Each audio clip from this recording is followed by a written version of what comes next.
All right, it's time now for Smash the Stash. We're going to take a look at guys 10% owned or less in Yahoo leagues and pick out our guy to hold and cradle at the bottom of your rosters in hopes they're going to come alive later. Yaj, who is your stash pick heading into week 9? All right. So as we said previously, I initially had Jalen Noel on this list, but I think he's creeped up to the point where I can't include him anymore due to the threshold. So I had to pivot to Bengals running back Samaje Perine. All right. Oh, Yes, old I man. know. I know. This is kind of a shocker, but once I took a dive into the numbers, I'm like, this guy could be worth something. So rush attempts have gone up in the past 4 weeks, 4 to 6 to 7 to 9. He's becoming much more of a split than he was before. With Brown this past week, the splits for the snaps were 32 to 25. And he's splitting goal line carries as well. Now the Bengals know they cannot wear out Brown. They got to start using this guy more, and he can bruise. He can run people over. Yes. So we're seeing obviously an offensive resurgence with Joe Flacco involved the last couple of games.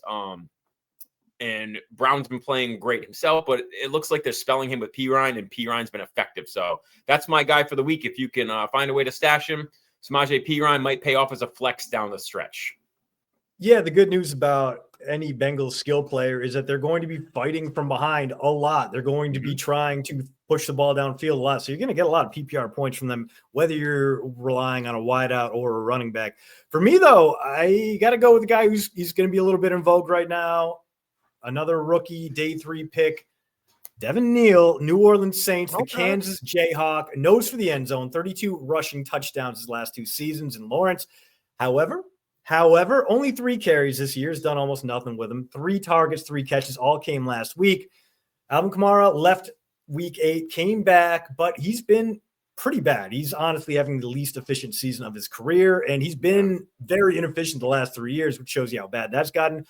You've got Tyler Shuck coming in. He's going to throw a lot of checkdowns because he doesn't really seem to know what he's doing. They had him throw 1 million times last week. Didn't matter. So I got to imagine Kellen Moore is going to be like, all right, let's make it easy on you.